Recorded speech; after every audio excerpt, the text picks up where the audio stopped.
Fala galera, como é que tá vocês aí do Telegram? Mais uma vez, olha eu aqui, Marcos Rosa, abrindo aqui o nosso Mentor Áudio. Lembrando que esse Mentor Áudio ele acontece toda segunda-feira às 19 horas em ponto. Então estamos aqui nós, novamente, 19 horas em ponto, para falar um pouquinho sobre a norma NR13.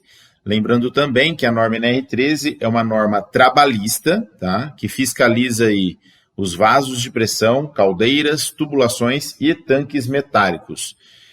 Eu costumo dizer que a norma NR13 ela é baseada em dois pilares, né? Ou ela é sustentada por dois pilares, que são a integridade e a segurança. Nós tivemos aí, há um tempo atrás, um congresso, que foi o primeiro congresso de integridade e segurança NR13, aqui feito no Brasil. Foi 100% online esse evento, contou com uma gama enorme de profissionais da área.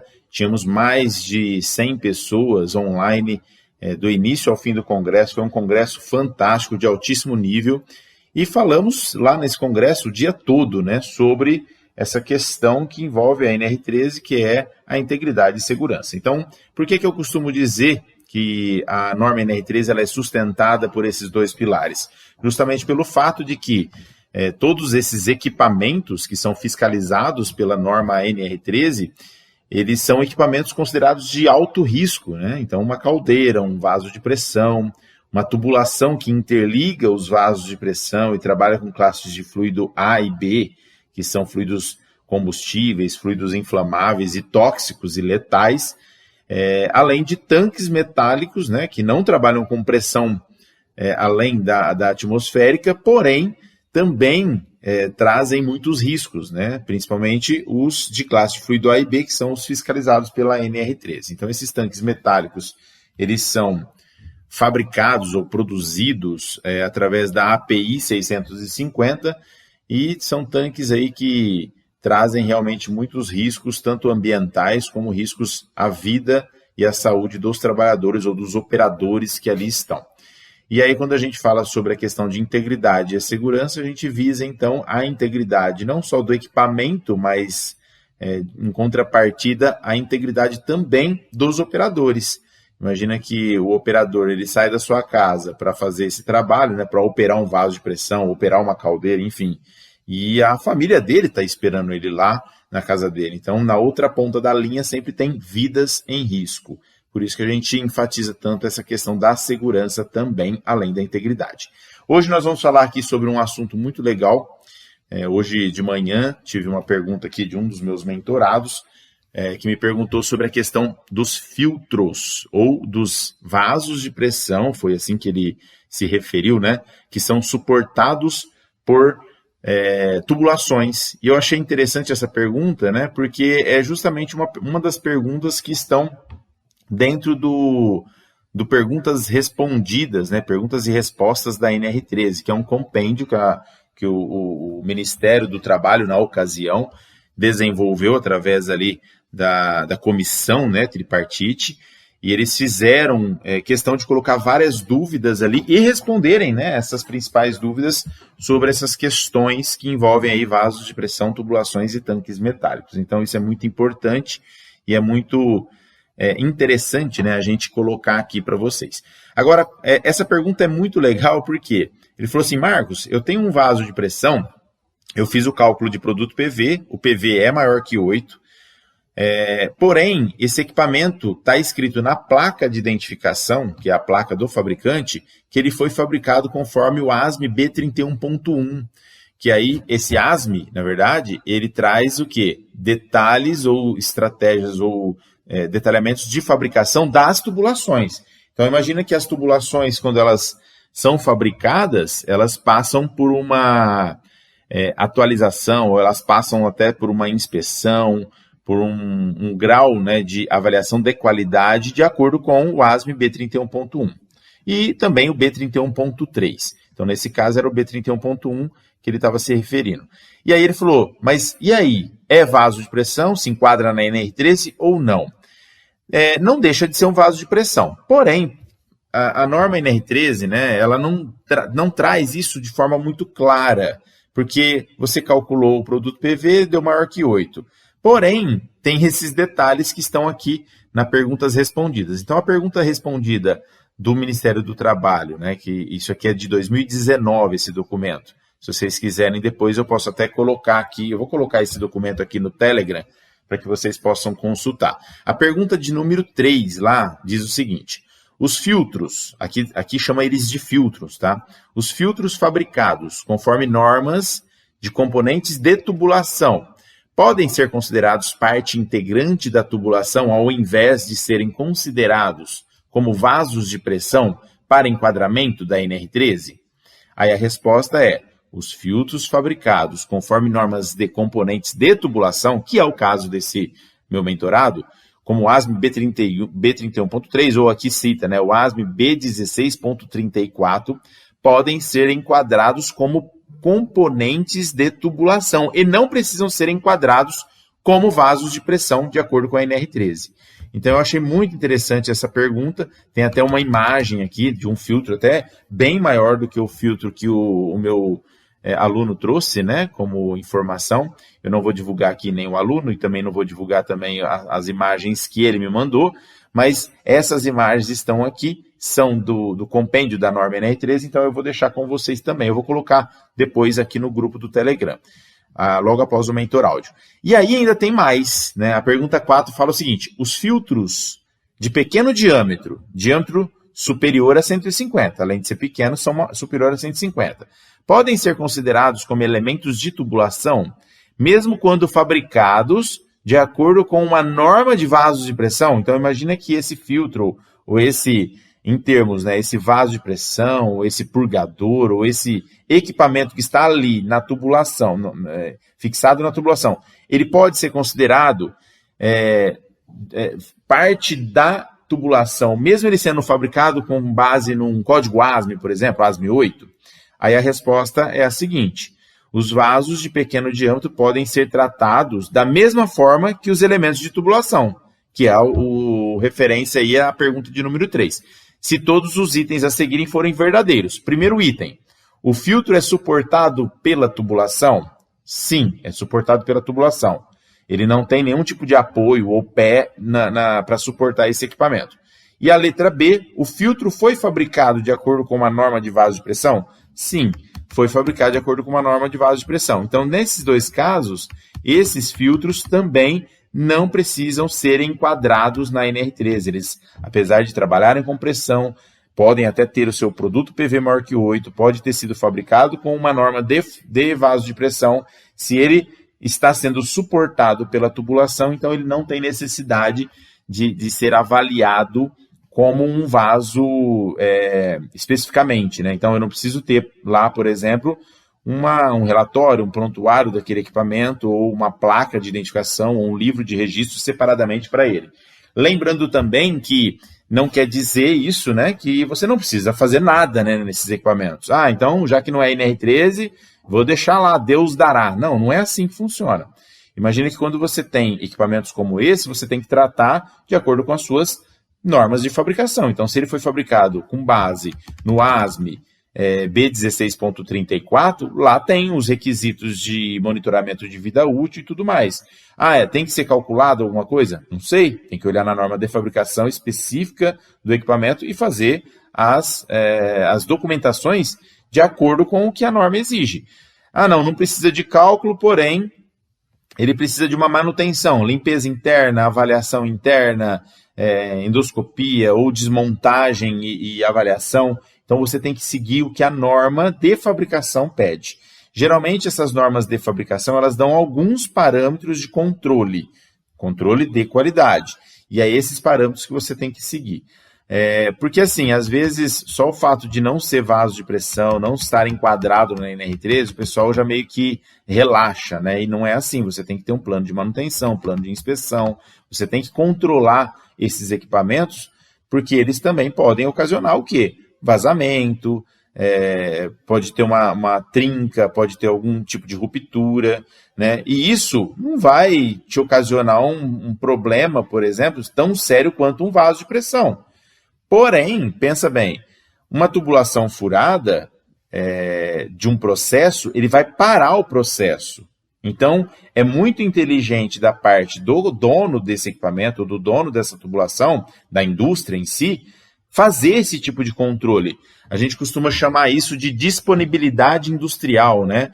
Quem não quer ter uma disponibilidade industrial de 100%? Todo mundo quer, pô. Todo mundo quer ter uma disponibilidade industrial de 100%. Agora, será que o fato de eu só querer cumprir a norma ou querer cumprir os requisitos de uma norma trabalhista que vai me exigir uma documentação, e quando o outro equipamento, uma outra parte da minha indústria não tem nenhuma exigência, eu vou deixar aquilo lá, o tempo comer? Não, tem que fazer sim um controle de qualidade, tem que ter sim um plano de inspeção, uma análise de risco, para você controlar, né, para que a indústria realmente continue faturando. Pô, toda a indústria tem um objetivo, e o objetivo é o quê? Aumentar os rendimentos, aumentar o lucro, ter lucratividade dentro do processo.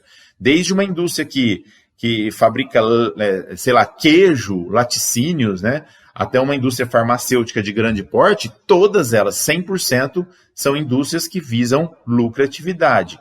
E algumas delas gastam muita grana com paradas não programadas, porque não fazem o quê? Não tem um controle de qualidade, não tem uma supervisão e não tem uma estratégia, né? A gente chama isso de engenharia da economia. Nós aplicamos esse tipo de situação para alguns dos nossos clientes. É claro que isso não pode ser pontual, né? Vem aqui fazer uma engenharia da economia, então, num trecho de 10 metros de tubo. Cara, não é assim que funciona, isso não garante nada.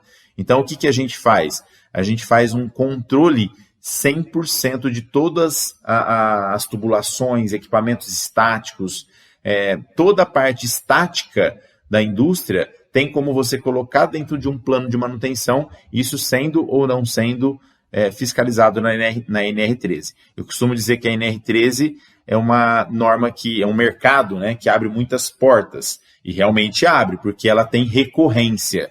Mas à medida que você vai aprofundando na norma NR13, conhecendo melhor o que o mercado da NR13 pede, principalmente quanto à questão da integridade, você também vai abrindo os seus olhos para esse mercado e falando, cara, tem jeito da gente aplicar o que a gente aplica nos equipamentos, vasos, caldeiras, tubulações e tanques, para toda a indústria de forma geral, independente da categorização ou não, independente se ela se enquadra na NR13 ou não. E isso traz, sim, uma economia gigantesca para o seu cliente. Agora, a hora que você conseguir convencer o seu cliente que é mais barato ele manter algo desse tipo, né, dessa magnitude, para que ele controle tudo que ele tem de forma estática na indústria dele, a hora que você convencer ele, você também vai ter contratos milionários. Beleza?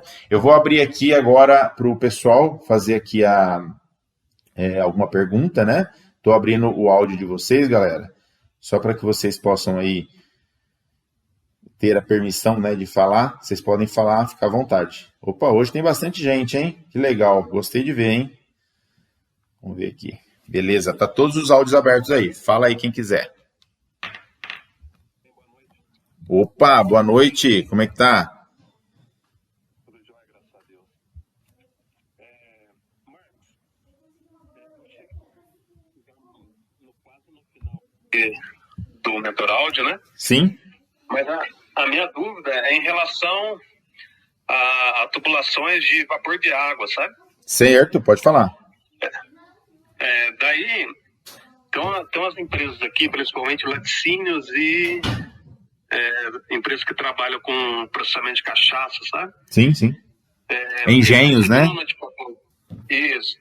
Eles receberam a notificação do Ministério do Trabalho, embora não se enquadre na NR13, igual você disse aí, eles pediram um plano de manutenção dessa rede de vapor, sabe? Sim. E como que pode ser elaborado esse plano de manutenção? Cara, qual que é a sua formação? É engenheiro? Engenharia mecânica. Engenharia mecânica, tá, beleza. Então, assim, esse tipo de plano de manutenção é muito simples. Você é aluno meu, Jonatas? Não sou ainda. Tá, porque a gente tem modelos no Drive, né, do aluno lá. Mas só para você ter uma ideia, como que funciona um plano de manutenção ou um programa, a gente chama de programa também de manutenção. quais ensaios você vai fazer para garantir, né, que essas tubulações elas não entrem em colapso ou não tenham nenhum tipo de vazamento ou algo assim. Como que funciona? Quer ver um exemplo? Quando você fabrica uma tubulação de vapor, dependendo da tubulação, né, se você tiver uma tubulação de alta pressão, por exemplo, você vai fabricar uma tubulação dessa em P11 ou P91, enfim, são materiais de alta liga. E aí você tem que ter, na fabricação, tratamento térmico, ultrassom phase array ou até radiografia, que são os ensaios volumétricos que a gente chama. Mas quando você tá fazendo um plano de manutenção ou inspeção, você não precisa fazer de novo as inspeções, tá? O que você vai colocar lá é que, caso tenha algum tipo de reparo, tem que ser avaliado essa situação. Então, imagine o seguinte, num plano de inspeção, você vai colocar, primeira coisa que você tem que fazer é um PIT, que é um plano de inspeção e testes. No PIT, você vai colocar medição de espessura, visual, endoscopia. Um exemplo, vou te dar esses 3 exemplos, né? Que a gente usa muito, são esses 3 ensaios. Quando que você faz medição de espessura, quando você faz visual e quando você faz endoscopia? Aí vai depender do que você achar lá na primeira inspeção. Então, não adianta você fazer todos esses planos e não ter a primeira inspeção. Tem que fazer. Automaticamente, quando você cria o documento, você tem que, com base no que você achar, você vai dar o tempo das próximas inspeções. Então, esse plano de inspeção, que não é o PIT, né? O PIT é plano de inspeção e teste. O programa de inspeção, ele tem que falar quando vai ser a próxima inspeção. Entendeu? Então, vamos lá. Vou dar um exemplo aqui. Você fez a medição de espessura, tá ok a medição de espessura, a gente faz um cálculo também para saber se aquela pressão, quanto que é a espessura mínima daquela tubulação de acordo com diâmetro e pressão, né, e temperatura, claro. Então a gente acha lá um fator, espessura mínima de 5 milímetros, aí você fez a espessura, tá com 8. Cara, talvez você não precisa fazer todo ano, então tá com 3 milímetros ainda, você não viu, você fez uma endoscopia, não tem nenhum ponto de corrosão interna. Você fez um visual externo nos principais pontos, que seria de forma aleatória, nenhum desses pontos você pegou corrosão externa. Então você não precisa colocar anual no seu programa. Você pode colocar a cada 3 anos, a cada 4 anos. Tem situações que a gente coloca a cada 5 anos para fazer essa inspeção novamente. Mas quando você gera o programa, a primeira inspeção tem que ser feita para que você tenha base para colocar a próxima inspeção. Ficou claro para você? Ficou assim, muito claro. Entendeu? O Ministério da Secretaria de Inspeção, né, do Trabalho, eles estão realmente pedindo isso, justamente pelo fato de que a norma NR13, ela cita isso na norma. Tem um item da norma que cita, né, tubulações de vapor que não se enquadram no classe de fluido A e B devem também passar por uma inspeção ou ter um programa de inspeção. Tem que ter, cara. É o que eu falei hoje aqui. Eu fiz justamente o que você falou. Eu fiz uma primeira inspeção, né? Com medição de espessura, sim, o visual externo, né? E eu fiz em 2 empresas que eu achei bastante pontos de corrosão externa, sabe? Sim. Daí fiz a recomendação, né? Na inspeção. Fiz um memorial de cálculo também das espessuras mínimas encontradas. Perfeito. E estipulei uma nova data para inspeção. Uhum. Né? É isso aí. Eu fiz basicamente. Daí eu estava em dúvida se ia atender o sítio ou não, sabe? Não, depende, assim, eu não sei exatamente como você formulou tudo isso, mas se você colocou isso de uma forma didática, você entendeu? Já é o suficiente. Lembra que você tem que ter um plano de inspeção e teste, que vai falar sobre as normas dos testes, tá? E ali não vai datas, né? Vai só a data da elaboração daquele plano, aquele pitch. E você tem que ter um programa de inspeção. Esse programa de inspeção você pode colocar até uma avaliação de risco, se você quiser. Eu vou colocar aqui um item de avaliação de risco. Mas como que eu avalio o risco de uma tubulação? Temperatura, mudanças de temperatura, mudanças de pressão, Será que tem válvulas de segurança, de alívio? Então, tudo isso você tem que avaliar, porque se não tiver, cara, você pode ter um problema na tubulação, você entendeu? Se tem uma tubulação, por exemplo, numa região onde passa caminhão, passa conduções ali de grande porte, movimentação de carga, né, na parte de baixo dessa tubulação, você tem que apontar aquilo. Você tem que sugerir, por exemplo, que sempre que for fazer movimentação de carga próximas às tubulações, tem que ter plano de rig. Cara, é tudo assim. O que pode acontecer aqui que pode gerar sei lá, um vazamento nessa tubulação? Então você tem que colocar isso na sua avaliação de risco. É muito interessante, isso é muito importante. Porque é isso que vai dar credibilidade para o seu trabalho. Entendi. Perfeito. Beleza? Muito obrigado, Marcos. Show de bola. Alguém tem mais alguma pergunta? Ou podemos finalizar o Mentor Áudio de hoje? Márcio Santos está aqui com a gente, o Marcos Antônio Paes. O Cassiano, em Engenanálise é o Cassiano, é isso, Cassiano? O Vitor gostou de você, hein, cara? Cassiano estava com a gente lá no congresso. Yuri também está aqui. Pessoal, beleza. Como ninguém mais tem nenhuma dúvida, né? Eu vou estar finalizando aqui o nosso Mentor Áudio. Queria agradecer todos vocês, tá? Lembrem-se que toda segunda-feira, às 19 horas, só se der dor de barriga para mim não vir aqui às 19 horas, cara. Mas estamos aqui junto, firme e forte. Tamo junto e é só o começo, hein? Um abraço. Opa, quem falou? Alô, boa noite. Ô, Cassiano. Cassiano, aí já nada. Tudo bem? Eu não consegui abrir o áudio. Agora deu certo. Tá certo. Cheguei um pouquinho atrasado, mas tranquilo. Não, beleza. Estamos aqui toda segunda-feira às 19 horas, viu, Cassiano? Se quiser participar, cara, vai ser um prazer ter vocês aqui. Todos vocês, viu? Eu gosto muito de poder ajudar vocês aí a tirar alguma dúvida, esclarecer algum ponto sobre a norma NR13, tá bom?